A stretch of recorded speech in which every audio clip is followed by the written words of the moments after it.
Pernah nggak sih kalian ketemu orang yang main slot, terus ujung-ujungnya jadi minjem duit tapi nggak balik-balik? Paling yang balik sekitar 10% dari orang-orang yang minjem. Malah kalian sendiri. Atau penasaran kenapa slot bisa bikin orang sampai lupa waktu, begadang sampai subuh, dan nggak bisa berhenti sampai ganggu, kayak nggak ada empati orang untuk minjem. Sampai kayak ngetok-ngetok rumah cuman buat minjem untuk main slot. Nah, jadi gini, aku pernah riset 3 hari terakhir sih. Niatnya riset, tapi ternyata malah kepikiran, wah bisa nih kayak jadi apa namanya, kerja sampingan. Karena dari 10.000 aku tahu-tahu menang ke 40.000. Itu adalah mungkin pikiran aku sampai ke bawah. Padahal aku yang agak waras ya, apalagi kali yang mereka yang udah candu kayak gitu. Yang niatnya riset bisa aja ke bawah. Nah, mau tahu fenomena kali ini? Yuk kita bahas.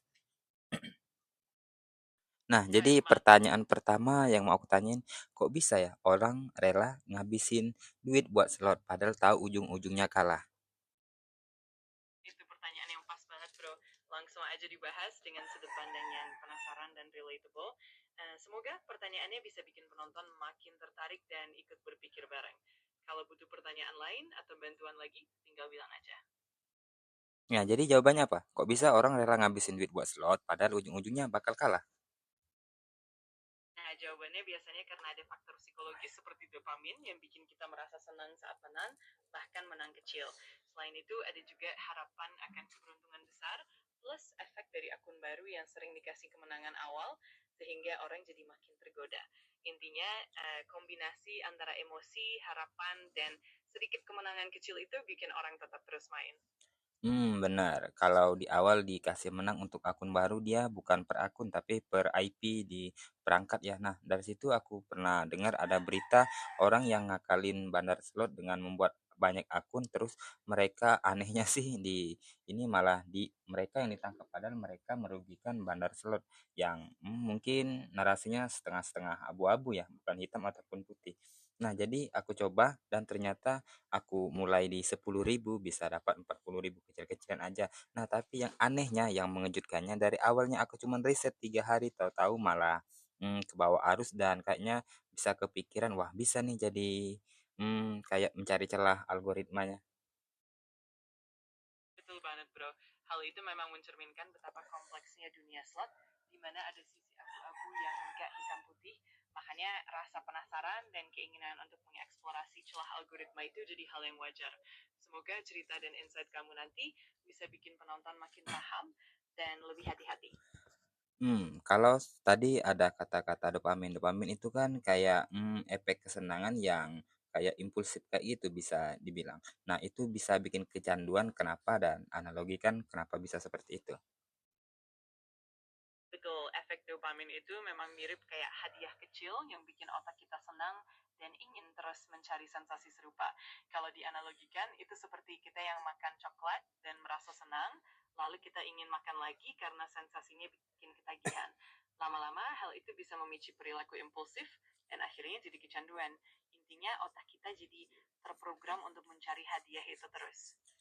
Ini awal mula aku coba slot ini karena apa? Aku ingat kan aku kan heran kenapa orang kayak nggak ada pemikiran waras untuk main slot sampai ganggu uang gaji, ganggu uang makan, sampai ganggu orang tidur cuman buat minjem uang bukan untuk makan tapi untuk main slot. Nah, dari situ aku ingat buku di Psychology of Money adalah kayak misalkan itu adalah hal yang wajar jika kita orang yang nggak punya tapi ingin berharap mendapatkan kekayaan instan sih mungkin bahasanya kayak gitu.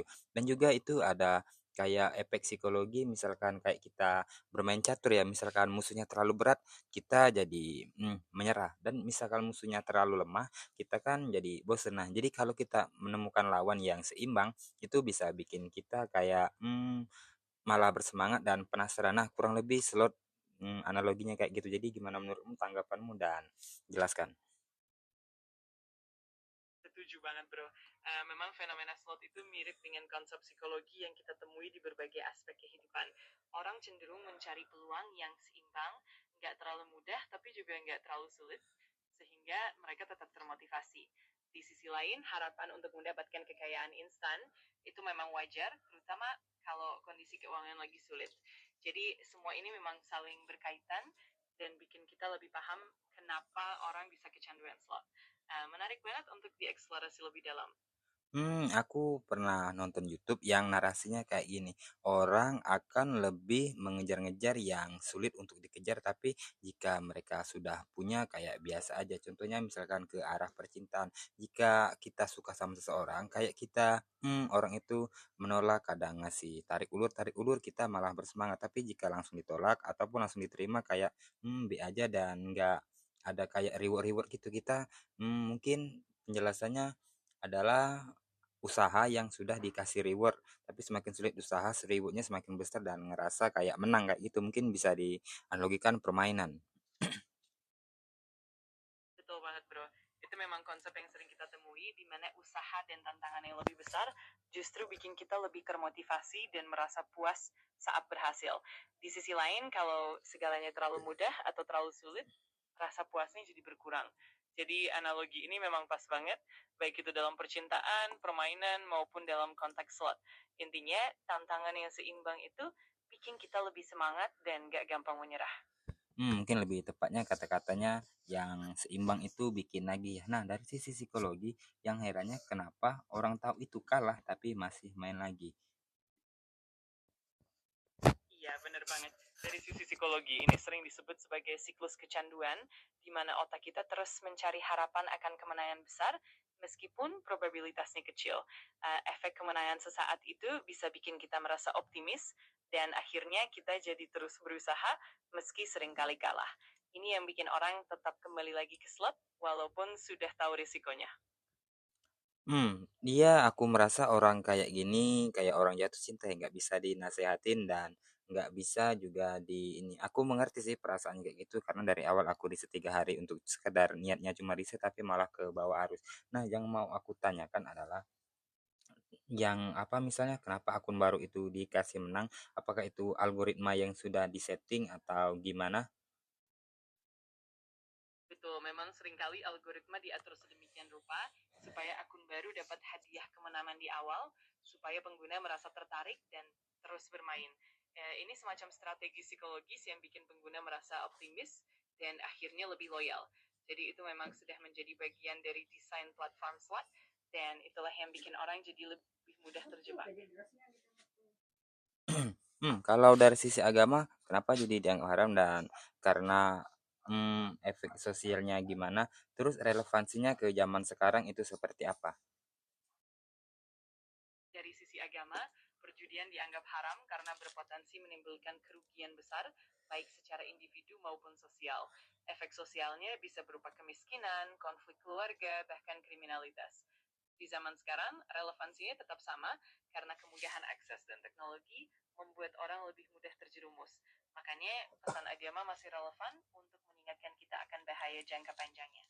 Mungkin ini faktor lingkungan juga nggak sih? Soalnya kayak, misalkan dulu kan kalau judi kan bergerombol kayak gitu, kayak, kelihatan banget judi dan dosanya kayak gitu, Mas. Mungkin ada di alam bawah sadar kayak, "Wah, ini dosa nggak enak dilihat orang." Tapi kalau slot ini kan bisa di kamar, nggak perlu cari-cari orang karena teknologi yang bisa jadi pedang bermata dua kayak gitu sih. Betul sekali, Bro. Teknologi memang bikin perbedaan besar. Dulu perjudian lebih kelihatan dan sosial, sehingga orang lebih segan dan sadar akan dampaknya. Tapi sekarang dengan slot online, orang bisa berjudi diam-diam dari rumah tanpa perlu terlihat oleh orang lain. Ini memang jadi pedang bermata dua, di satu sisi memudahkan, tapi di sisi lain juga menambah risiko dan tantangan moral yang lebih kompleks. Kita ini sudah bahas soal slot. Yang mau aku tanyakan, kenapa orang sampai segitunya ya kayak kehilangan akal sehat? Mungkin kayak, ada fenomena kayak orang kan kayak kecanduan sabu-sabu atau apa itu, jadi mereka sampai mencuri, lupa ngasih makan keluarga, sampai gimana. Nah, ini efeknya kurang lebih sama seperti itu. Mungkin kalau di persentase kalau, sabu-sabu itu 60%, ini 40% mengganggu otak. Karena memang dopaminnya bikin relate yang uangnya bisa kita belanjakan dengan cara duduk saja. Karena, dari yang aku belajar kayak dopamin itu sangat suka yang instan dan nggak suka yang jangka panjang. Iya, benar banget. Efek dopamin itu memang mirip dengan zat adiktif lainnya seperti narkoba, di mana otak jadi terprogram untuk mencari kepuasan instan. Akibatnya, orang bisa kehilangan kendali sampai mengabaikan tanggung jawab lain seperti keluarga, dan keuangan. Fenomena ini menunjukkan betapa kuatnya pengaruh dopamin yang cenderung lebih suka hal-hal instan daripada pencapaian jangka panjang. Jadi memang pola ini sangat relevan dan bisa jadi bahaya besar jika nggak dikendalikan. Dari pembicaraan ini aku dapat satu momen klik. Jadi yang aku mau tanyakan, apakah kayak sabu-sabu, nikotin, kafein itu adalah membuat zat dopamin ke otak dan kalau itu kan berbentuk zat yang berbentuk fisik ya. Nah, kalau slot ini kan nggak ada bentuk fisik, jadi kayak harapan juga bisa membuat dopamin. Apakah begitu? Betul sekali, memang zat-zat seperti sabu-sabu, nikotin, atau kafein punya bentuk fisik yang langsung memengaruhi otak, sementara slot atau perjudian lebih mengandalkan stimulasi psikologis.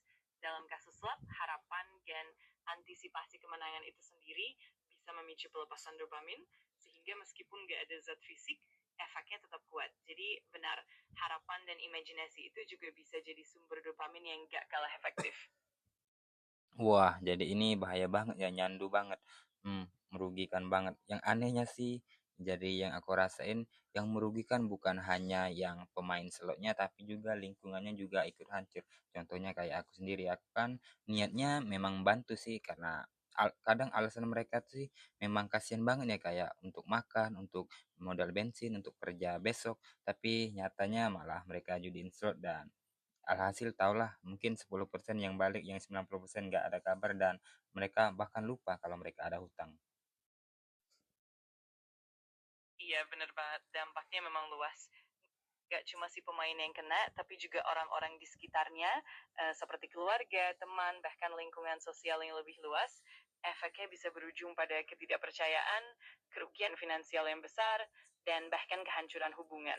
Makanya penting banget untuk tetap waspada dan saling mendukung, biar nggak terjebak dalam lingkaran yang merugikan. Kalau misalkan ini bisa kita ambil apa hikmahnya atau apa kira-kira hikmahnya apa sih? Agak bingung aku ngambil hikmah fenomena slot ini. Nah, hikmahnya bisa jadi pelajaran tentang pentingnya pengendalian diri dan kesadaran akan dampak jangka panjang. Selain itu, fenomena ini mengajarkan kita untuk lebih bijak dalam mengelola keuangan dan memahami bahwa harapan instan bisa jadi jebakan. Dari sisi sosial, ini mengingatkan kita untuk saling mendukung dan peduli terhadap orang-orang di sekitar kita. Jadi, pada akhirnya, fenomena ini bisa jadi pengingat untuk lebih bijaksana dan waspada. Aku pernah nonton podcast yang kata-katanya narasinya kayak gini. Pemenang yang sebetulnya dari seorang penjudi adalah berhenti. Iya, benar sekali. Itu memang pesan yang sangat mendalam. Pemenang sejati dalam perjudian memang adalah mereka yang mampu menghentikan diri sebelum terjerumus lebih dalam. Nah, hal ini mengajarkan kita bahwa keberhasilan sejati bukan hanya soal menang dalam permainan, tapi juga kemampuan untuk mengendalikan diri dan menghindari kerugian jangka panjang. Itu benar-benar hikmah yang berharga. Kira-kira kalau ini kan soal yang wajar dan nggak wajar. Nah, adakah ini faktor genetik yang menentukan tipikal orang yang bakal kena slot atau enggak atau gimana? Kalau dibandingkan sama rokok dan alkohol lebih parah mana sih slot kalau kita hitung dari beberapa aspek yang luas? Memang ada beberapa penelitian yang menunjukkan bahwa faktor genetik bisa memengaruhi kecenderungan seseorang terhadap kecanduan, termasuk dalam perjudian. Ada individu yang mungkin lebih rentan terhadap stimulasi dopamin dan lebih mudah terjebak dalam perilaku adiktif. Kalau dibandingkan dengan rokok atau alkohol, slot punya karakteristik yang berbeda. Rokok dan alkohol punya dampak fisik langsung dan jangka panjang pada kesehatan tubuh, sedangkan slot lebih ke arah dampak psikologis dan sosial yang luas. Jadi keduanya punya risiko masing-masing, tapi dalam konteks kecanduan, slot memang bisa sangat memengaruhi aspek psikologis dan sosial dengan sangat kuat. Slot itu sih menurut aku parah banget. Jadi kayak gini ya dari yang aku lihat dari lingkungan sekitar, ada orang yang buat makan duitnya ditaruhin ke slot. Habis itu uangnya boro-boro untuk ngisi minyak besok, ujung-ujungnya karena nggak ada uang buat ngisi minyak jadi nggak kerja. Itu sih ruginya kayak efek bola salju sih semakin besar dan semakin besar. Tapi masalahnya kadang kita menghitung secara kasat mata, yang menghitung wah udahlah kalau 20.000, padahal ada lagi sih banyak yang perlu dihitung kayak misalkan ya kayak tadi sampai nggak kerja, sampai nggak beli makan, sampai hubungan hancur, itu kan aspek yang luas banget.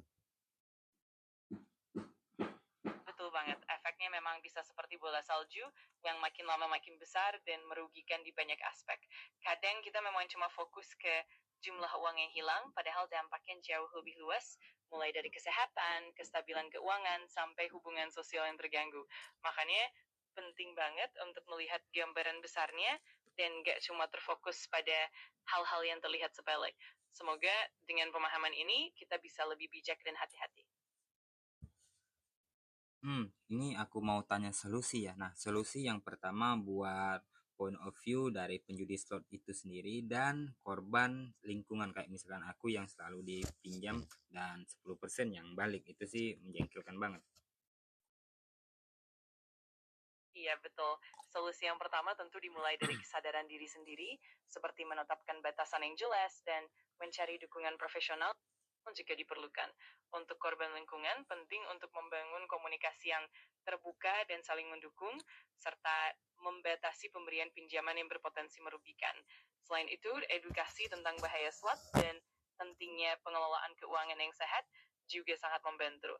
Intinya, pendekatan yang holistik dan dukungan dari orang-orang terdekat bisa jadi kunci utama. Aku ambil korban dari apa namanya sudut pandang seorang yang jadi korban minjamin uang. Kadang kita kayak ada norma-norma melanggar agama kayak kita misalkan wah nggak enak kalau nggak bantu kayak nggak ada hati nggak ada empati. Tapi kadang aku pikir-pikir lagi kayak kita membantu orang seperti itu seperti kita membukakan jalan untuk orang terlanjur lebih basah lagi dan lebih hancur lagi. Ya, itu memang dilema yang cukup berat. Kadang kita merasa wajib membantu demi empati dan norma sosial, tapi di sisi lain bantuan itu justru bisa memperburuk situasi dan membuat orang semakin tergantung. Jadi penting banget untuk menyeimbangkan antara rasa empati dan batasan yang sehat, supaya kita juga nggak menjadi bagian dari lingkaran yang merugikan. Dengan begitu, kita tetap bisa membantu secara bijak dan tetap menjaga keseimbangan. Untuk solusi buat yang main slot kira-kira apa? Kalau tadi sih solusi dari kamu itu kayak nggak ada momen ngehnya. Jadi seperti apa sih yang kayak coba dibuatin kata-kata yang tepat untuk mereka yang main judi slot yang ingin berhenti. Oke, untuk solusi yang lebih punya impact, kita bisa fokus pada kesadaran diri dan motivasi positif. Misalnya bisa kita sampaikan seperti ini. Coba ingat lagi tujuan hidupmu dan apa yang benar-benar penting. Setiap kali godaan muncul, bayangkan dampak jangka panjang yang akan terjadi, baik untuk dirimu maupun orang-orang terdekat. Ingat, berhenti bukan berarti kalah, tapi itu adalah kemenangan atas dirimu sendiri. Dengan pendekatan seperti ini, diharapkan mereka bisa lebih menyadari pentingnya perubahan dan meraih kendali atas diri sendiri. Oke, makasih Alex. Nah, jadi gini buat teman-teman yang mau apa kita bahas boleh komen dan biar konten seperti ini muncul lagi di notifikasi kalian agar kalian bisa ikut apa belajar bersama aku boleh kalian follow ataupun dikasih love-love-nya kayak gitu. Oke, terima kasih.